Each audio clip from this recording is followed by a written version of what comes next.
तर नमस्कार मित्रांनो, अजून एका नवीन व्हिडिओमध्ये आपलं स्वागत आहे. तर आज सोलापूरपासून आपण किमान 25 किलोमीटर लांब आलो आहोत. तर इथं एक हेमाडपंथी मंदिर आहे, ते आज आपण पाहणार आहोत. तर चला व्हिडिओ सुरू करूयात.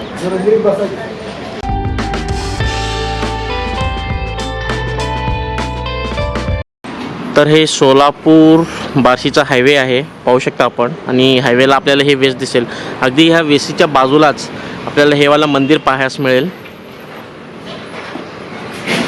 शिव मंदिर असं इथं लिहिण्यात आलेलं आहे.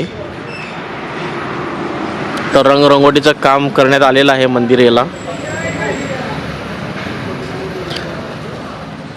तर आज आपल्यासोबत तांडवेकर सर आहेत, जे आपल्याला सगळ्या मंदिराची माहिती देतील.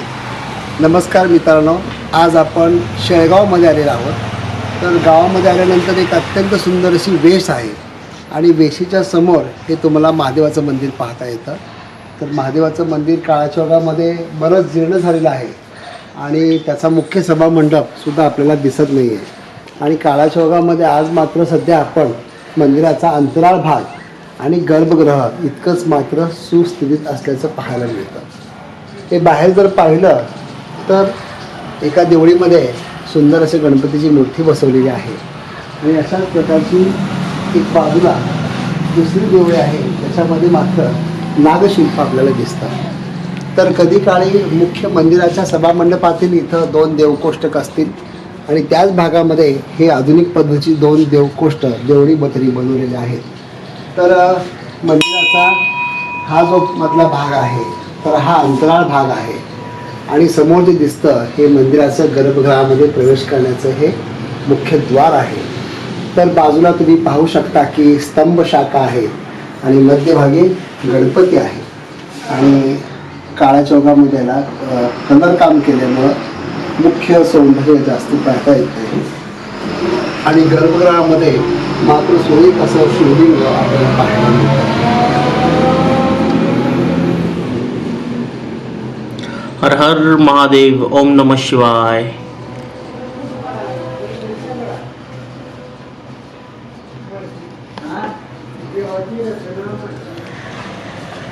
तर मंदिराच्या सभामंडपामध्ये हे नंदीचं शिल्प पाहता येतं आणि ह्या नंदीच्या समोर म्हणजे मंदिराच्या मुख्य गर्भगृहाच्या समोर मोठ्या आकाराची बारव आहे. काळाच्या ओघामध्ये बारवाची सुद्धा बरीच पडझड झालेली आहे. तर आता पाहू शकतो की मोठ्या आकाराची विहीर आहे आणि विहिरीमध्ये पाणी एकदम खाली तळाला गेलेलं आहे आणि बरंच थोडं घाणसुद्धा साचलेलं आहे. जर सर्व स्वच्छ केलं तर आजही आपल्याला झरे मोकळे करता येतील. अशी ही भव्य पुष्करिणी पाहून आता आपण मंदिराला प्रदक्षिणा मारूयात. तर त्या मार्गावर काही कामशिल्प आहेत, तेही पाहूयात.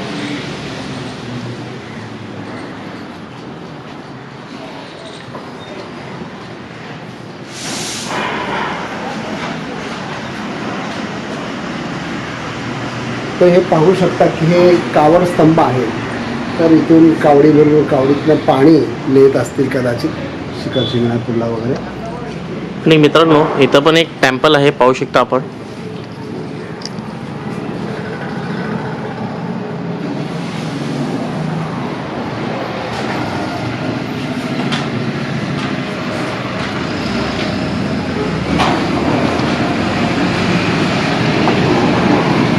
तर बाजूला जर तुम्ही पाहिलं तर नक्षत्राकृती याची बांधकाम शैली आहे.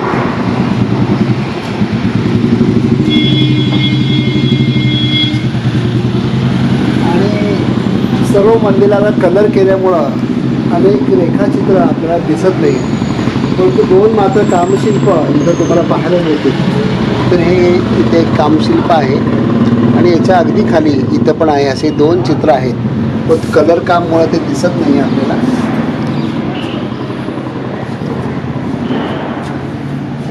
असं हे सुंदर मंदिर, नक्षत्र आकृती मंदिरला आता आपण प्रदक्षिणा मारत आहोत.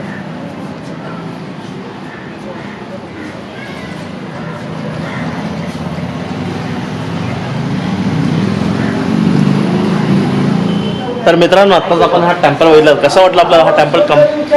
कमेंट करून नक्कीच कळवा आणि आपल्या मित्रांसोबत वगैरे शेअर करा. आणि आपल्या गावात जर का अशा प्रकारचे मंदिरं असतील, हेमाडपंथी मंदिरं असतील, बारव असतील, तर मला नक्कीच कमेंट करून कळवा. जेणेकरून मी तिथं जाऊन आपल्यासाठी एक सुंदरसा व्हिडिओ बनवेन. बार्शी तालुक्यातील शेळगावमध्ये आलेलो आहोत. तर आत्ता आपण गावातलं महादेव मंदिर पाहिलं. ते महादेव मंदिराचं शिखर दिसत आहे आणि ह्या वेशीतून प्रवेश केल्यानंतर उजव्या बाजूला हे खंडोबाचं मंदिर आहे.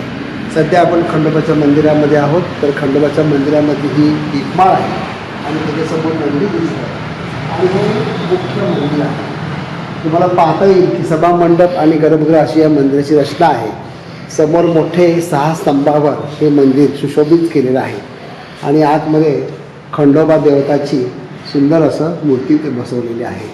आज ही वास्तू मंदिर चांगल्या सुस्थितीमध्ये आहे आणि त्याच्या बाजूला सभामंडपामध्ये इथं काही देवदेवतांच्या मूर्त्या मांडून ठेवलेल्या आहेत. त्याच्यामध्ये भैरव आणि विष्णूचं शिल्प पाहायला मिळतं आणि ते 2 नंबरचं जे शिल्प आहे ते वैशिष्ट्यपूर्ण आहे आणि ते शिल्प सूर्यदेवताचं आहे. दोन्ही हातामध्ये कमलपुष्प धरलेलं स्पष्टपणे दिसून येतं. तर मित्रांनो, आता आपण गाभाऱ्यात जाऊन दर्शन घेऊयात. तर खूप छान आहे मंदिर, पण दुपारचा वेळ असल्यामुळे लॉक आहे सध्या, पाहू शकता आपण.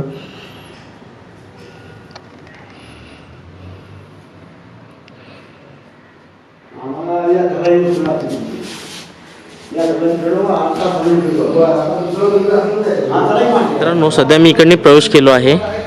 तर मंदिराच्या बॅकसाईडला आपण आलो आहोत. तर ह्या बाजूनेही टेम्पलच्या इथं पाहू शकता आपण काही विरगळ वगैरे आहेत आणि हे टेम्पलची बॅकसाईड आहे. मारुतीचं मंदिर आहे आणि ह्या मंदिराच्या समोरच्या बाजूला तुम्हाला पाहता येतील की एका बाजूला 2 आणि एका बाजूला 2 असे 4 विरगळ त्यांनी भिंतीत बसवलेले आहे आणि आतमध्ये गणपती आणि हनुमानाची सुंदर मूर्ती आहे. जय श्रीराम, जय बजरंगबली, ओम नमो गणपती नमो.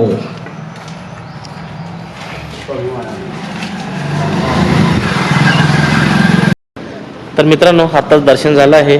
तर हा वाला मंदिर आपल्याला कसं वाटलं कमेंट करून नक्कीच कळवा. तर चला, भेटूयात आपण पुढच्या व्हिडिओमध्ये.